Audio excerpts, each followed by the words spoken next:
जय Hind students, welcome to study for civil services. कैसे हैं आप सभी लोग? उम्मीद करता हूं सभी बहुत ही बढ़िया होंगे। सो गाइस, आज है 31 ऑफ जुलाई 2025 और आज के करंट अफेयर्स को हम लोग कवर करने वाले हैं। आप में से जो भी स्टूडेंट्स यूपीपीसीएस, यूपीएससी, बीपीएससी या किसी भी स्टेट पीएससी की तैयारी कर रहे हैं, तो लेक्चर को एंड तक जरूर देखिएगा, क्योंकि यहाँ पर वो सभी न्यूज हम लोग कवर करते हैं जो आपके एग्जामिनेशन के लिए इंपॉर्टेंट होती हैं। और गाइस, जैसे कि आप यहाँ पर जो है वो देख सकते हैं, ये है हमारे ज्ञान सर। और ज्ञान सर के स्पेशल पेड बैच को ज्वाइन करने के लिए ये दिए गए नंबर पर आप कांटेक्ट कर सकते हैं। स्क्रीनशॉट ले लीजिए। हमारे पास आपके लिए है UPPCS, BPSC, UKPSC, RO, BEO, UP triple SC exam और इवन हरियाणा, राजस्थान, छत्तीसगढ़ पीएससी के प्रॉपर कोर्सेज, जहां पर जीरो से लेकर सिलेक्शन तक की प्रॉपर जो है वो आपकी तैयारी करवाई जाती है। प्लस साथ ही साथ लेटेस्ट सिलेबस और लेटेस्ट ट्रेंड को ध्यान में रखते हुए जो है वो यहाँ पर प्रॉपर आपकी तैयारी करवाई जाती है। और देखिए, ये है आज के टॉपिक्स जिनको हम लोग एक एक करके डिटेल में जो है वो कवर अप करने वाले हैं। But before starting the topic, मैं आप लोग के एक बार कमेंट्स है वो देख लेता हूं, आप लोगों के आंसर्स वगैरह।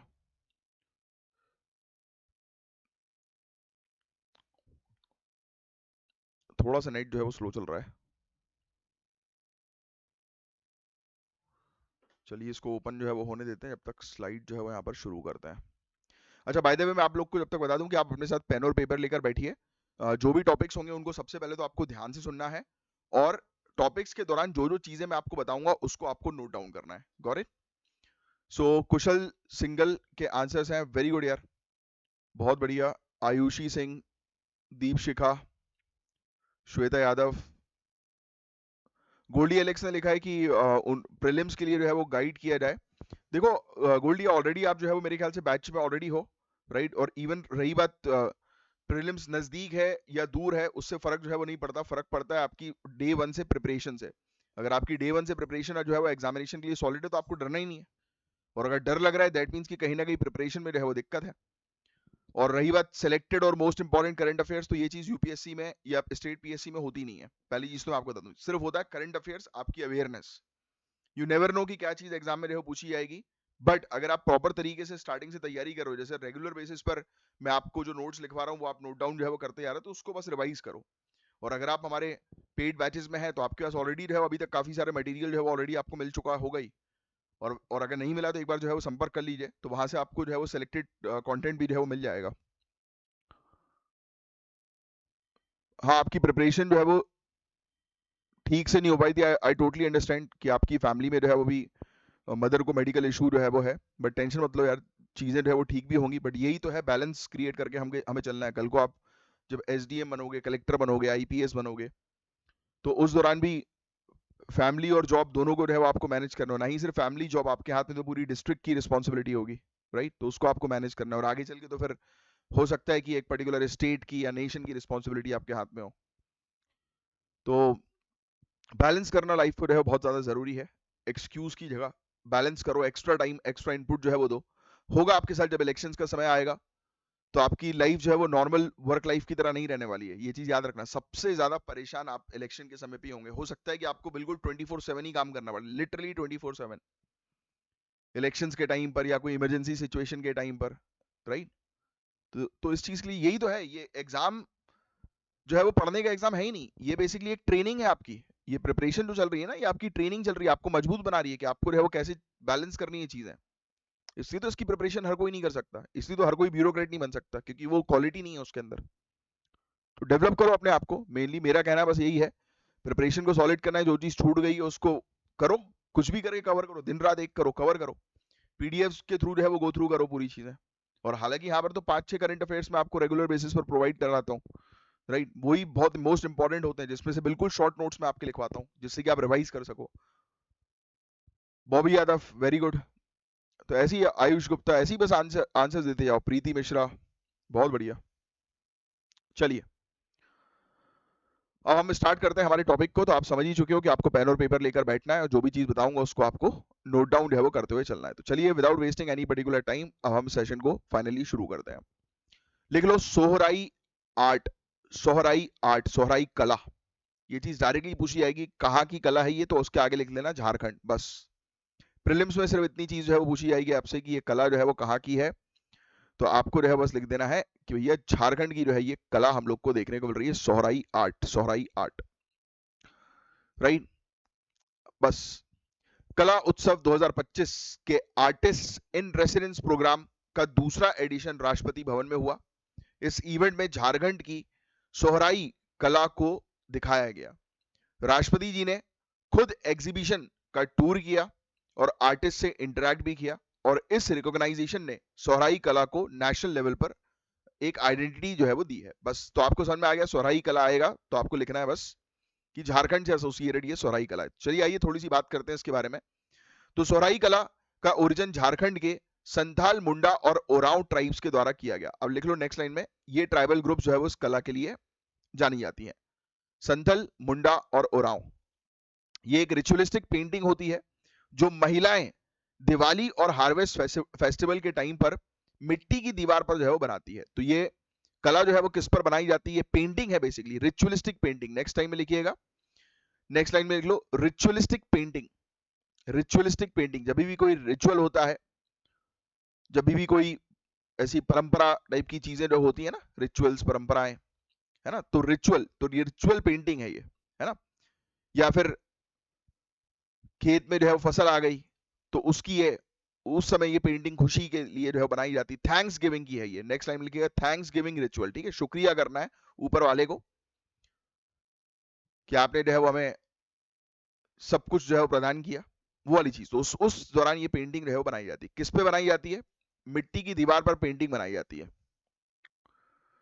किनके द्वारा? महिलाओं के द्वारा। बस ये ऐसे बुलेट पॉइंट्स में ये चीज जो है वो आपने लिख ली, हो गया आपका पूरा पूरा बन गया आपका। दिवाली के समय पर गांव की महिलाएं अपने घर की दीवार पर जानवरों और फूलों की पेंटिंग बनाती है। ब्रैकेट में लिख लो पेंटिंग, जहां पर लिखा है ब्रैकेट में लिख लो कौन सी पेंटिंग? जानवर और फूलों की, फ्लावर्स एंड एनिमल्स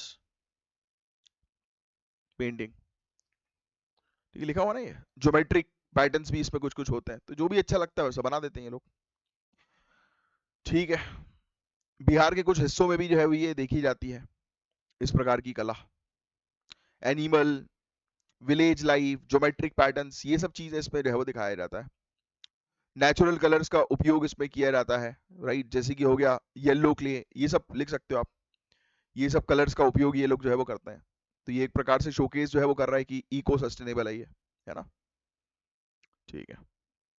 टूल्स क्या होते हैं, किन टूल से जो है ये बनाई जाती है? तो बैम्बू वुड वगैरह से, है ना, तो ये लिखा हुआ है बैम्बू से, बांस से जो है वो उपयोग करते हैं ये। मॉडर्न टूल्स की जगह वो पुराने वाले जो टूल्स का इस्तेमाल करते हैं ये, ठीक है। तो एक कल्चरल ट्रांसमिशन भी जो है ये दिखा रहा है ये, ठीक है। तो वुमेन लेड आर्ट फॉर्म ये हम लोग को देखने को मिलता है, बस दैट्स इट। इसका सिग्निफिकेंस क्या है? तो सोहराई कला एक विजुअल स्टोरी टेलिंग है जो नेचर, फेमिनिटी और सस्टेनेबिलिटी को सेलिब्रेट करती है, नेचर को सेलिब्रेट कर रही है बेसिकली है। नेशनल प्लेटफॉर्म पर दिखाकर ये दिखाया गया है कि ट्राइबल नॉलेज सिस्टम की इंपॉर्टेंस है वो बढ़ रही है। फ्यूचर में पॉलिसी लेवल पे प्रयास होंगे कि इस प्रकार की कलाओं को जो है वो प्रमोट जो है वो किया जाए, है ना। Indira Gandhi national centre for arts ने इस कला को नेशनल लेवल पे अपलिफ्ट भी किया। दूर दराज की ट्राइबल कम्युनिटीज की कला को रिकॉग्नाइजेशन मिला। सोहराई कला का रिप्रेजेंटेशन गाइस एक स्टेप है कल्चरल डेमोक्रेटाइजेशन की तरफ, कि सभी कम्युनिटीज के कंट्रीब्यूशन जो है वो सेलिब्रेट किए जाए नेशनल लेवल पर। तो ये चीज यहाँ पर शोकेस करने की कोशिश की गई। अच्छा, कौन सी ट्राइबल ग्रुप जो है ये सोहराई कला बनाती है? नीचे कमेंट बॉक्स पे ट्राइबल ग्रुप्स के आंसर लिखकर बताओ, देखते हैं किसको याद है भी। झारखंड की कला है वो तो याद हो गई, कौन सी ट्राइब्स इन्वॉल्व है वो लिखकर बताओ। अब चोल डायनेस्टी का ये टॉपिक है। चोल डायनेस्टी का कितने दिनों से हम लोग कंटिन्यूस टॉपिक पढ़ ही रहे हैं, तो आप जानती हो उसके बारे में, मुझे आपको अब ये टॉपिक पढ़ाने की जरूरत नहीं, सिर्फ सुन लो। गंगईकोंडा चोलपुरम, यहाँ राजेंद्र चोल वन की जयंती पर आपको सभी जानते हैं कि ऑनरेबल प्राइम मिनिस्टर ने चोल लेगेसी को हाईलाइट किया। राजा राजा चोल और राजेंद्र चोल के बारे में आपको बोला ये कि हर एक इंफॉर्मेशन इससे रिलेटेड जो आ रही है वो आप ध्यान में रखिए। राजेंद्र चोल और राजा राजा चोल, इनकी मूर्तियों के साथ एक सिक्का भी, कमेमोरेटिव कॉइन भी लॉन्च हुआ है। पीएम ने चोल डायनेस्टी के कंट्रीब्यूशन को मॉडर्न इंडिया की national security, democracy, maritime power और कल्चरल डिप्लोमेसी से जोड़ा है। तो आप ऑलरेडी जानते हैं कि इन्होंने साउथ ईस्ट एशिया पर जो है वो अपना कंट्रोल स्टैब्लिश किया था। कौन सा स्ट्रेट था वो जिसको ये कब्जा करना चाह रहे थे? कमेंट बॉक्स में लिख कर बताओ, कल की क्लास में मैंने पढ़ाया है आपको। तो चोल डायनेस्टी के बारे में आप जानते हैं पूरा बहुत डिटेल में हम कई दिनों से पढ़ते आ रहे हैं। 9 से लेकर 11th सेंचुरी 13th सेंचुरी तक की ये डायनेस्टी थी। तमिलनाडु, आंध्र प्रदेश, केरल, इन क्षेत्रों पे इनका कब्जा था। श्रीलंका, मलेशिया, इंडोनेशिया, कंबोडिया, इन सब क्षेत्रों पे इन्होंने कब्जा कर रखा था। राजा राजा वन, इन्होंने बृहदेश्वर मंदिर जो है वो बनाया, जिसको नहीं पता ये ध्यान में रखिएगा, पहले भी लिखवा चुका हूं हालांकि मैं, बृहदेश्वर मंदिर, ये चीज ध्यान में रखना है। ठीक है। राजेंद्र चोल वन, गंगा तक कैंपेन किया, गंगा ही कोंडा चोलपुरम, ये कैपिटल जो है उन्होंने स्टैब्लिश कर दी थी अपनी। ठीक है, ये चीज आप जानते ही हैं। कोलोटुंगा चोल वन, रेवेन्यू रिफॉर्म्स जो है उन्होंने किए, यानी कि ये नेक्स्ट वो थे, उतना इनसे रिलेटेड नहीं आएगा वैसे क्वेश्चन। ठीक है। फिर इसके अलावा कुडा वोलई सिस्टम, ये लिख लो, कुडा वोलई सिस्टम एक नई चीज इसके अंदर हमें शामिल हुई, कुडा वोलई सिस्टम। पाम के जो पत्ते होते हैं ना, पाम लीफ, पाम के जो पत्ते होते हैं, इन पत्ते का इस्तेमाल करके वोटिंग होती थी, लोकल रिप्रेजेंटेटिव का इलेक्शंस होता था पान के पत्ते के थ्रू, पान के पत्ते का बैलेट होता था बेसिकली। जैसे लोग जो है वोट डालते हैं ना, पहले जो होता था वो पर्चियां होती थी डालने वाली, तो ये पान के पत्ते जो है वो डालकर वोट जो है वो देते थे अपने उम्मीदवार को। ठीक है। एक उथीरा मेरूर इंस्क्रिप्शन हम लोग को देखने को मिलता है, उथीरा मेरूर इंस्क्रिप्शन लिख लो, उथीरा मेरूर इंस्क्रिप्शन किससे एसोसिएट पूछेंगे तो चोल डायनेस्टी से। इस इंस्क्रिप्शन से हमें पता लगा, इस अभिलेख से हमें पता लगा कि रूरल डेमोक्रेसी की शुरुआत यहीं से हुई, साउथ इंडिया में चोल के समय से रूरल डेमोक्रेसी, कि लोगों को अपने रिप्रेजेंटेटिव चुनने का अधिकार दिया गया। जैसे इलेक्शंस होते हैं ना, वैसे चोल के समय पर इलेक्शंस होते थे। ये सब के नाम तो आपको ऑलरेडी पता है, उर, सभा, नागरम, पढ़ा होगा आपने एंशिएंट इंडियन हिस्ट्री में, है ना। तो ये सब टैक्सेशन, लैंड रिकॉर्ड, जुडिशरी के लिए रिस्पॉन्सिबल होता है। ये सिस्टम मॉडर्न पंचायती राज का बेस भी बना है, राइट। मिनिस्टर से लेकर लैंड ऑफिशियल्स तक रिस्पॉन्सिबिलिटीज डिफाइन की गई, यानी कि डिसेंट्रलाइजेशन, एक प्रॉपर स्ट्रक्चर्ड ब्यूरोक्रेसी थी यहाँ पर। रेगुलर लैंड सर्वेज होते थे, रेवेन्यू रिकॉर्ड्स है वो मेंटेन किए जाते थे, तो ये सब चीजें। मेजर पोर्ट्स जो है वो थोड़े से ध्यान रखिएगा आप, ये पोर्ट्स के नाम लिख लो आप। चाइना की सोंग डायनेस्टी के साथ इनका ट्रेड था, लिख लेना, सोंग डायनेस्टी कहां पर, चाइना की, उसके साथ ट्रेड किसका, चोल का, किस बंदरगाह के थ्रू, ये पूम पुहर और नागापट्टिनम, इन पोर्ट्स के थ्रू। मंगी ग्रामम के बारे में तो कल भी मैंने आपको बताया था, याद आ रहा है, ये दो चीजें, मंगी ग्रामम, ये अंबानी थे, मैंने आपको बताया था ना कल के लेक्चर में कि these are Ambani of Chola. ठीक है। फिर ये टैंक के बारे में मैंने आपको बता ही दिया था, चोल गंगम, बड़े बड़े टैंक्स हम लोग को देखने को मिलते थे। चोल से रिलेटेड पूरी इंफॉर्मेशन ले लो आप, कंटिन्यू रिपीट हो रहा है ये टॉपिक बार बार, तो इसका मतलब 99.9% है कि इससे रिलेटेड क्वेश्चन आएगा, चोल से रिलेटेड 100% मान लो, मैं तो बोल रहा हूँ। ठीक है। Cultural footprint, Angkor what, Cambodia, Indonesia, Borobudur, right. तो यहां तक जो है इनके टेम्पल्स और आर्ट जो है वो दिखाई देते हैं। ठीक है। और टेम्पल्स तो उस समय के एजुकेशन सेंटर थे, ये बात आपको ऑलरेडी बताया, trade centre, education centre, temples में ही कोर्ट जो है वो लगती थी, न्याय वहीं पर होता था, है ना। रॉयल और कम्युनिटी इसमें पार्टनरशिप पे ये चलती थी। बृहदेश्वर, गंगाईकोंडा, चोलपुरम मंदिर, जिनके विमान जो है बहुत बड़े बड़े थे। मंदिर के बारे में आपको पता होना चाहिए, गर्भगृह क्या है, विमान क्या है, राइट। ये सब स्ट्रक्चर्स वो टेम्पल स्ट्रक्चर्स में पढ़ाया जाता है एंशिएंट इंडियन हिस्ट्री में। शैविज्म, वैष्णविज्म दोनों का सपोर्ट था, कम्युनिटीज के बीच में हार्मनी हम लोग को देखने को मिलती थी। पोएट्स, यहाँ पर हम लोग को पोएट से इंपॉर्टेंट चीजें पूछी जा सकती है, तमिल लिटरेचर, ये वाला पॉइंट लिख लो आप। पोएट्स जैसे कि कंबन कंबन कंबन ने कौन सी किताब जो है वो लिखी है, राम अवतारम, ये क्वेश्चन आ सकता है। ओटा कूथर, जयम कोंडर, इन्होंने रिलीजियस और सेक्युलर वर्क्स जो है वो लिखे, तो चोल के समय पर ये पोएट्स थे, याद रखना। फिर 13वीं सेंचुरी के बाद डिक्लाइन हुआ, इंटरनल कॉन्फ्लिक्ट्स हुए, पांड्यास ने यहाँ पर कंट्रोल करना शुरू किया, दिल्ली सल्तनत ने अटैक किए, इवेंचुअली उनकी टेरिटरी जो है विजयनगर एम्पायर के साथ जो है वो मर्ज हो गई, क्योंकि इसके बाद बड़ा एम्पायर जो आया वो विजयनगर एम्पायर हम लोग को देखने को मिला। तो इनका कुडा वोलई सिस्टम ध्यान में रखिएगा, मॉडर्न पंचायती राज का बेस है, ये चीज पूछी जा सकती है कि चोल का जो है वो कौन सा सिस्टम जो है वो जो कि पंचायती राज का बेस है, तो अभी मैंने आपको लिखवाया ना, तो वो ध्यान में रखना बस। कुडा वोलाई सिस्टम नेवल पावर के लिए जाने जाते थे, मैरीटाइम स्ट्रेटेजिक थे। Cultural tie south east Asia के थ्रू हम लोग जो है वो बना सकते हैं, इनके थ्रू, क्योंकि इन्होंने वो शुरुआत जो है वो कर दी, और उस इतिहास को ध्यान में रखते हुए हम दूसरी कंट्रीज के साथ एक लिंक क्रिएट कर सकते हैं, जिसको सॉफ्ट डिप्लोमेसी कहा जाता है, जो चीज मैं पहले भी आपको कई बार बता चुका हूं। यस, ठीक है, दैट्स इट गाइस, ये वाला टॉपिक था पूरा। अब नेक्स्ट अगेन ज्योग्राफी के पॉइंट ऑफ व्यू से एक इंपॉर्टेंट टॉपिक है जिसके बारे में बहुत अच्छी जानकारी आपको होनी चाहिए। आज की डेट का क्लाइमेट चेंज के बाद में आज की डेट का सबसे इंपॉर्टेंट इवेंट ये हम लोग को देखने को मिलता है, और खतरनाक event, glacial lake outburst flood.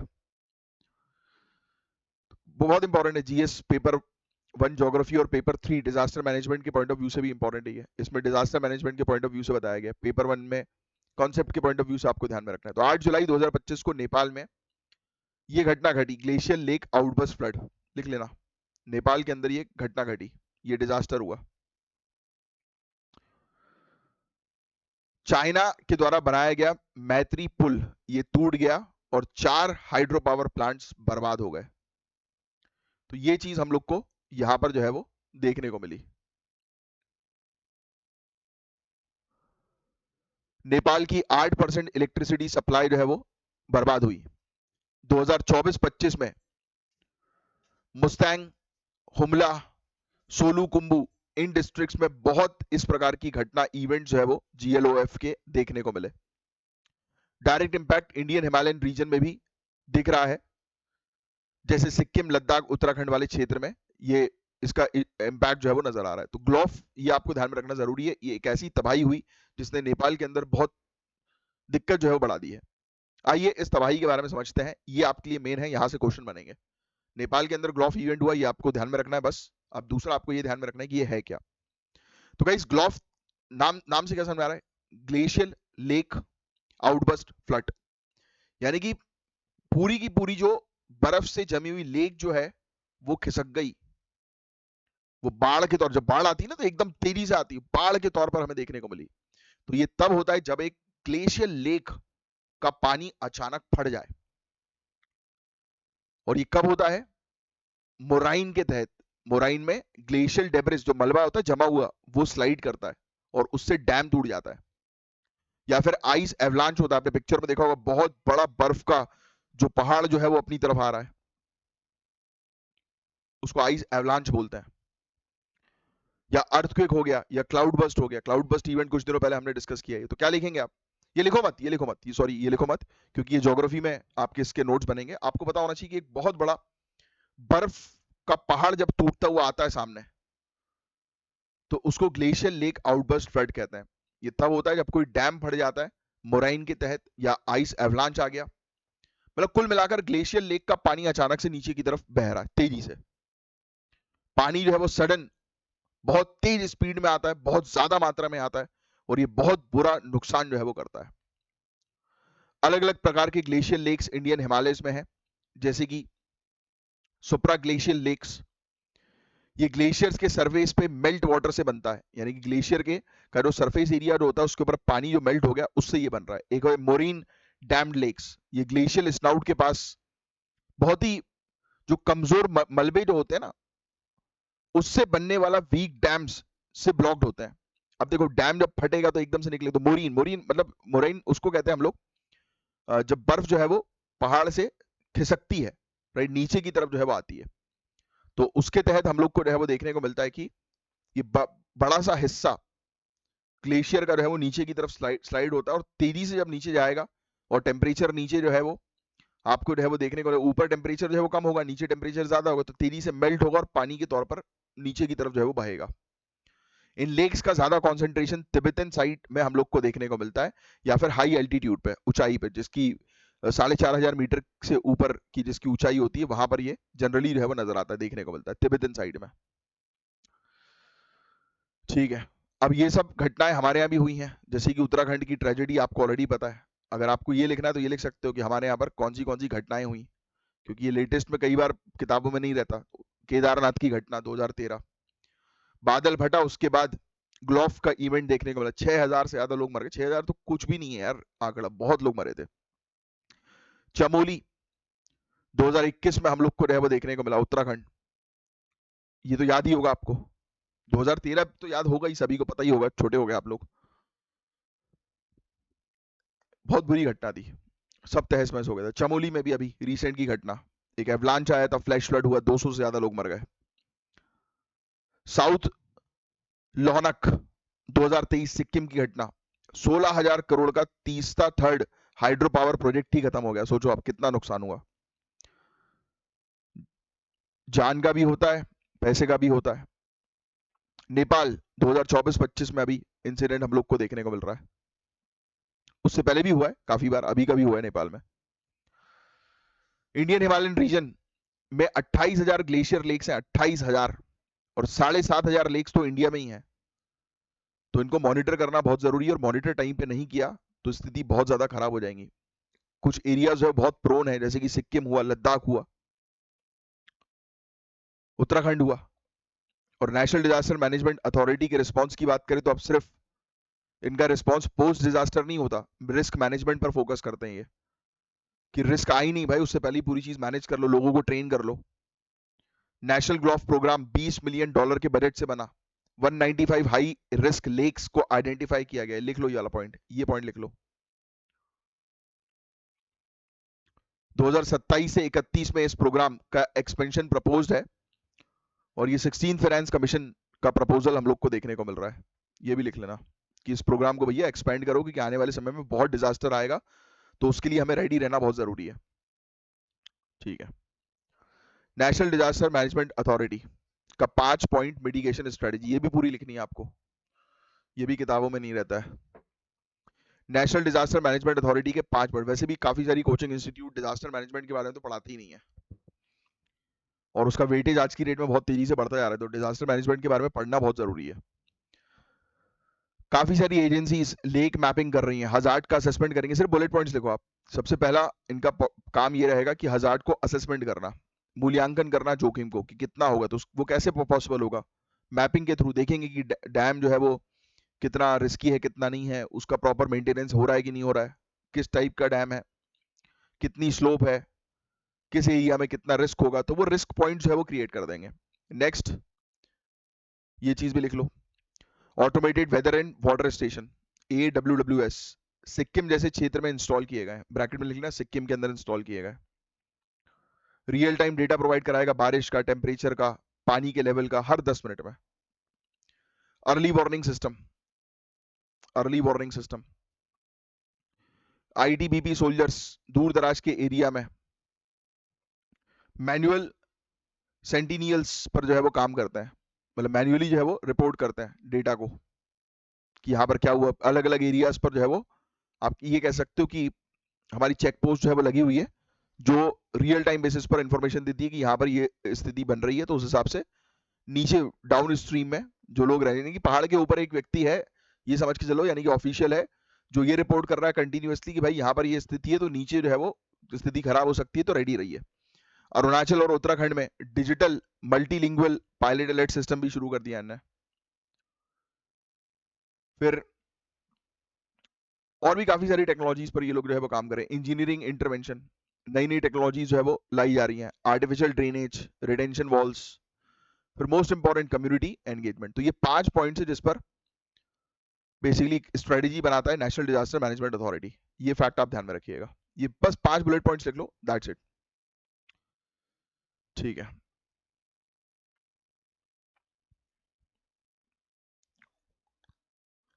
और भी काफी सारी चीजें हैं, SAR, ये एडवांस टेक्नोलॉजी हम लोग को देखने को मिलती है, कि जिसमें सैटेलाइट की मदद से जो है वो चेक किया जाता है, मेजर किया जाता है कि कितनी कितनी आइस जो है वो मेल्ट हो रही है, कहाँ नीचे जा रही है, तो हर एक चीज जो है वो उसमें चेक की जाती है। ड्रोन्स वगैरह से हम जो है वो चेक करते हैं कि मामला जो है वो किस तरीके का है। तो बहुत सारी चीज़ और भी एडवांस टेक्नोलॉजी पर अभी आज की डेट में काम चल रहा है, बट और भी टेक्नोलॉजीज बनाने की ज़रूरत है, और भी इस चीज़ पर रिसर्च एंड डेवलपमेंट करने की सख्त आवश्यकता है। तो बस यही चीज़ है जिसके बारे में आपको एक जानकारी होनी चाहिए। अब बड़ा ही खतरनाक टॉपिक आने वाला है, हम टेक्नोलॉजी में आगे बढ़ते जा रहे हैं। गूगल का एंड्रॉइड अर्थक्वेक अलर्ट सिस्टम, ये एक ऐसा मॉडर्न सिस्टम है जिसके बारे में हम बात करेंगे जिससे दुनिया भर के लोगों की जिंदगी बचाई जा सकती है, जिसका इस्तेमाल करके दुनिया भर के लोगों की जिंदगी बचाई जा सकती है, बट ये सिस्टम फेल हो गया। मतलब ये सिस्टम लाया गया था तो कहा गया था कि ये सिस्टम इतना एडवांस है कि पूरे दुनिया भर की लोगों की जिंदगी बचा देगा, बट ये सिस्टम हो गया फेल। ये सिस्टम हो गया fail.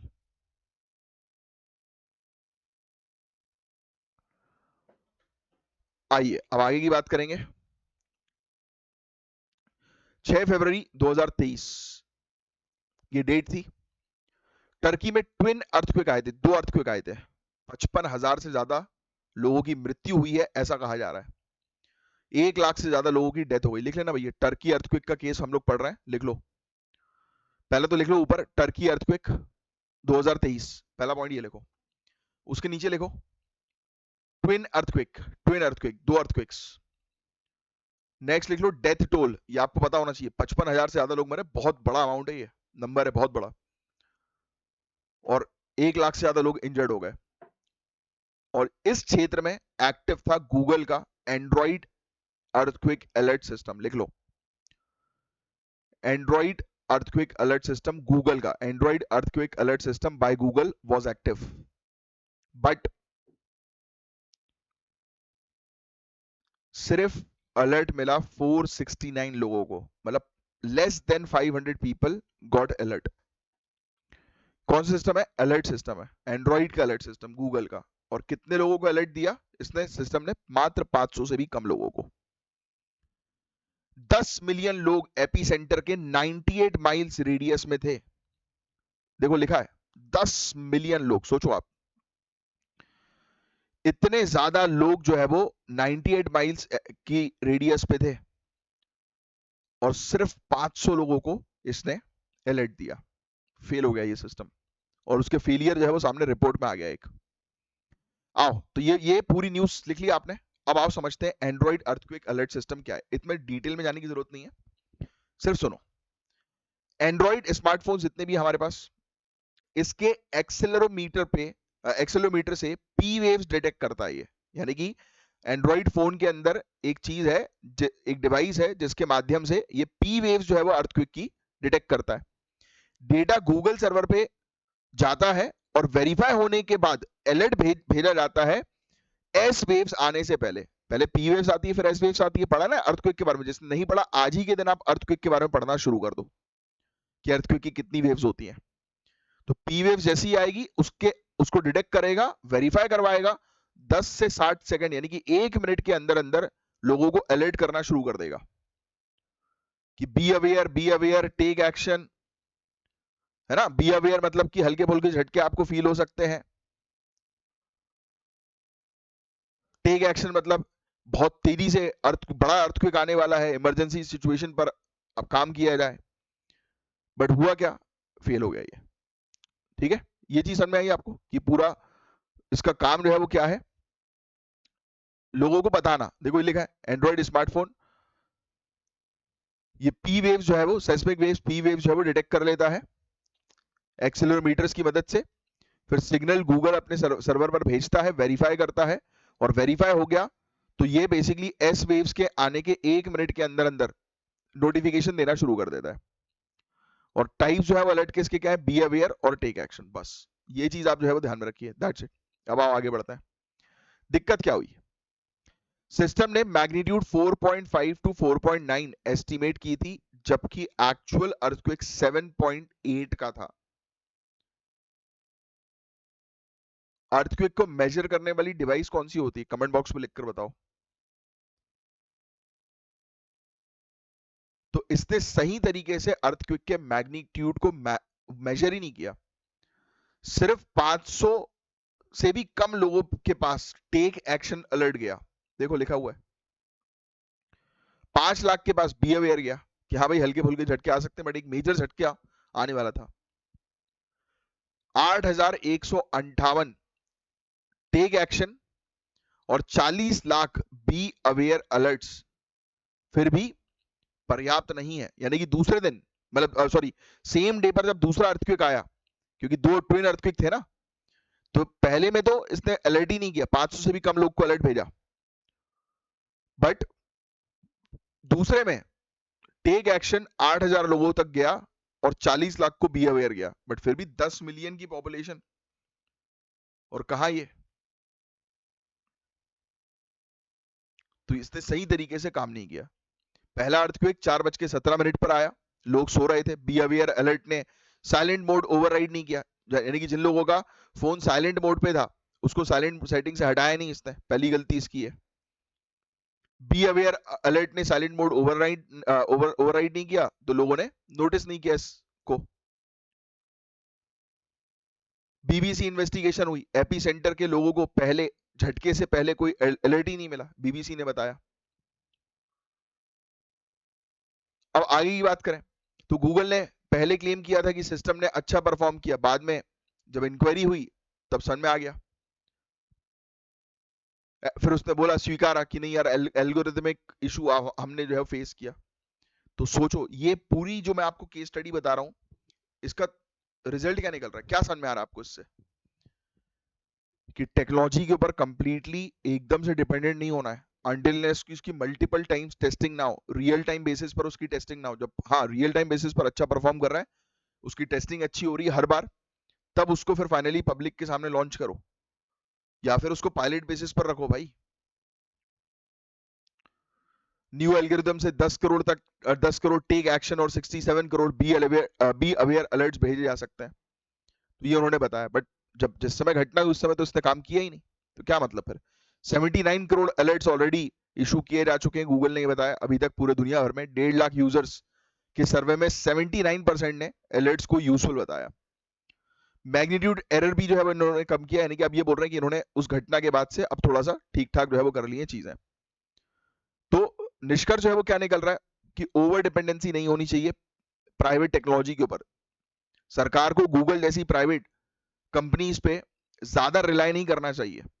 National public seismic networks build करने की जरूरत है, कि गवर्नमेंट अपना खुद का नेटवर्क बिल्ड करे, राइट, तभी जो है वो भाई, क्योंकि ये तो लोगों की सेफ्टी और लोगों की लाइफ की बात है, और उसमें सही टाइम पर सही अलर्ट नहीं मिलेंगे, और गवर्नमेंट भी खुद इन प्राइवेट कंपनीज के सिस्टम के ऊपर अगर डिपेंडेंट रहेगी तो दिक्कतें आ सकती है। तो इसलिए प्रॉपर टेस्टिंग होना बहुत जरूरी है, और ओवर डिपेंडेंसी होना जरूरी नहीं है। और आप मल्टीपल चीजें इंक्लूड करके रखो, सिर्फ एक कंपनी के ऊपर डिपेंडेंट मत हो, एक टेक्नोलॉजी के ऊपर डिपेंडेंट मत रहो, मल्टीपल टेक्नोलॉजीज रेडी रखो।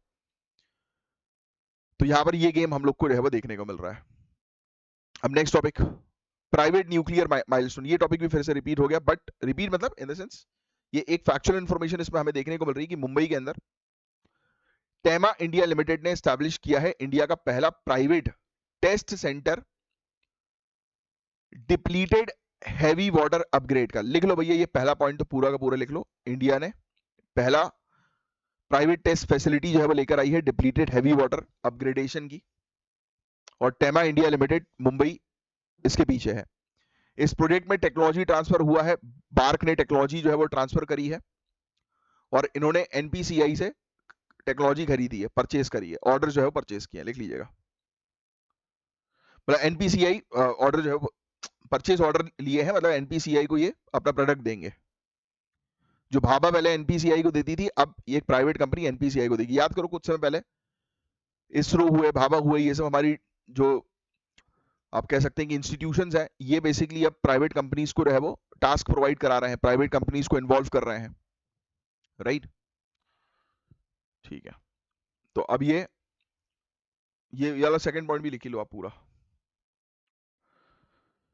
8 distillation column sections active phosphor bronze module के, तो पहली बार ये चीज देखने को मिली, ये लिखने की जो है आपको आवश्यकता नहीं है। तो इंडिया की पहली प्राइवेट सेक्टर फैसिलिटी जो बेसिकली डिप्लीटेड हैवी वाटर को अपग्रेड करेगी। ये प्रेशराइज हैवी वाटर रिएक्टर्स के लिए काफी इंपॉर्टेंट कंपोनेंट है, और बार्क के केमिकल इंजीनियरिंग ग्रुप ने इसे डिजाइन किया है और ऑपरेशन फ्रेमवर्क गाइड किया है, और एक पब्लिक प्राइवेट पार्टनरशिप मॉडल का ये एग्जांपल है, जिसमें टेमा इंडिया लिमिटेड, एनपीसीआईएल और बार्क जो है वो इन्वॉल्व है। तो ये तीन चीज आप ध्यान में रखिएगा, बार्क, एनपीसीआईएल और टेमा। ठीक है, बस यही है, बाकी इसमें और डेप्थ में जाने की जो है आपको आवश्यकता नहीं है। बेसिकली धीरे धीरे, कंप्लीटली नहीं बट धीरे धीरे कुछ एरियाज में हम लोग जो है वो प्राइवेट सेक्टर्स की हेल्प जो है वो मांग रहे हैं, जैसे कि हैवी वाटर को अपग्रेड करने के लिए, जिसका रिक्वायरमेंट हम लोग को जो है वो इसमें देखने को मिलता है न्यूक्लियर टेक्नोलॉजी में। ठीक है, ये सब वैसे तो जितने भी मेजर न्यूक्लियर प्लांट्स हैं हमारी कंट्री के अंदर वो आपको पता होना जरूरी है ही। ठीक है, अब इससे मेक इन इंडिया को हेल्प मिलेगी, राइट, आत्मनिर्भर की कैपेसिटी हमारी बढ़ेगी, एनर्जी बूस्ट रहेगी, पब्लिक प्राइवेट पार्टनरशिप मॉडल पर जो है वो काम किया जा रहा है न्यूक्लियर कैपेसिटी को और बेटर बनाने के लिए। दैट्स इट, और कुछ नहीं है इसके अंदर, बस इतनी चीज आप लिखिएगा। नेक्स्ट लिखिए आप इंडियन साइंटिस्ट इसरो और एकेडमिक इंस्टीट्यूशंस के, इन्होंने कुछ ब्लैक होल GRS 1905 प्लस 104 105 की कुछ चीजें सामने रखी हैं, और ये चीज इन्होंने पता करी है इंडिया के एस्ट्रोसैट मिशन के थ्रू, यानी कि इंडिया के एस्ट्रोसैट मिशन का कुछ डेटा सामने आया है, जिस डेटा के तहत बताया ये जा रहा है कि ब्लैक होल की कुछ चीजें जो है वो सामने आई। इसमें GRS है, उसका फुल फॉर्म लिख लो आप, GRS का फुल फॉर्म यहां पर दिया है क्या इन लोगों ने, शायद नहीं दिया, आप लिख लो। GRS का फुल फॉर्म है GRANAT, Granat, GRANAT Granat, GRANAT Granat, ROENT, ROENT, ROENTGEN, Roentgen, ROENTGEN, Roentgen satellite, Roentgen satellite, SATT, SATELLITE, SATELLITE।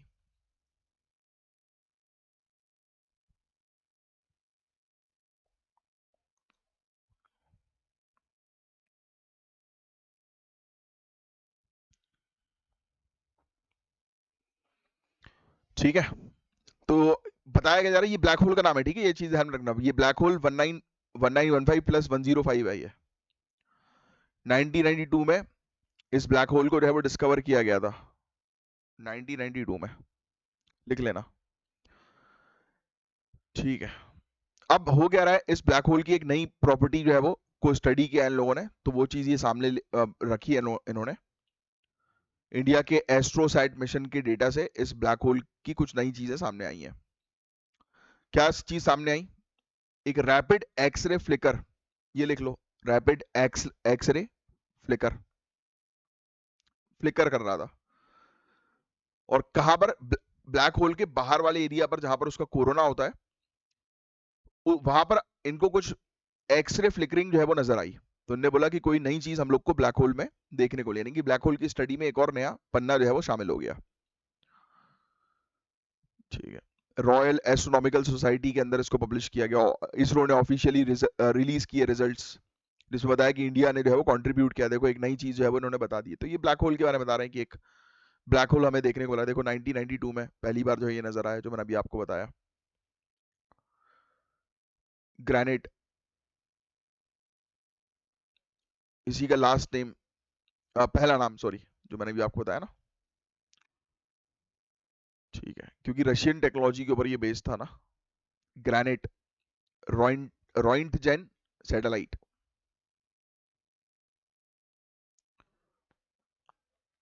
ठीक है, ब्लैक होल के बारे में उतना डेप्थ में जाने की जरूरत नहीं है कि कितने मास का है, कितना क्या है, वो सब नहीं पूछेंगे, ये बस ये लिख देंगे यहाँ पर कि ये अभी रिसेंटली न्यूज में था, बताओ क्या है ये, तो ये ब्लैक होल है भैया, बस ये ध्यान में रखना। एक्सरे फ्लिकरिंग की वो चीज आई है, वो चीज भी अभी के लिए ध्यान में रखने के लिए जरूरत नहीं। तो अभी के लिए ये वाला टॉपिक जो है वो आपके लिए इंपॉर्टेंट नहीं है, सिर्फ वो ब्लैक होल का नाम ये बस इंपॉर्टेंट था, बस ये चीज ध्यान में रखिए। इस क्वेश्चन का आंसर आप ही देंगे, फुट एंड माउथ डिजीज का। कई बार इस टॉपिक के बारे में पढ़ा चुका हूँ, स्पेशली ये बीमारी गाय को, कैटल्स को वो ज्यादा होती है, foot and mouth disease. Exercise bold Kurukshetra 2025 लिख लो, exercise bold Kurukshetra 2025 land based military exercise है, लैंड बेस्ड मिलिट्री एक्सरसाइज। 2025 का एडिशन जो है वहां पर कंप्यूटर बेस्ड वॉर गेम देखने को मिला है। Basically United Nation mandated mechanised warfare को सिमुलेट कर रहा है, यानी कि ये बेसिकली ऐसा पूरा माहौल जो है वो क्रिएट कर रहा है जो बेसिकली असली नजर आता है, और उस तरीके से ये सिचुएशन, मतलब वो ड्रिल कर रहे हैं, ये एक प्रकार की लैंड बेस्ड मिलिट्री ड्रिल है ये। और इंडियन मैकेनाइज्ड इन्फेंट्री रेजिमेंट और सिंगापुर का 42nd आर्मर्ड रेजिमेंट, इन्होंने इस ड्रिल में जो है पार्टिसिपेट किया, ये भी लिख लेना। बस that's it. Foot and mouth disease से रिलेटेड ये क्वेश्चन है, एक मेंस का, ट्राई करो उसमें आंसर जो है वो देने की। चलिए बस आज के लिए इतना ही था गाइस। अब मैं मिलूंगा आपसे नेक्स्ट लेक्चर में, और कोर्सेज को ज्वाइन करने के लिए दिए गए नंबर पर आप कांटेक्ट जो है वो कर सकते हैं। चलिए साइन ऑफ करता हूँ, नाम है कमलाक्ष झा, मिलते हैं कल, तब तक के लिए bye, take care, have a great day ahead. Jai Hind, जय श्री महाकाल।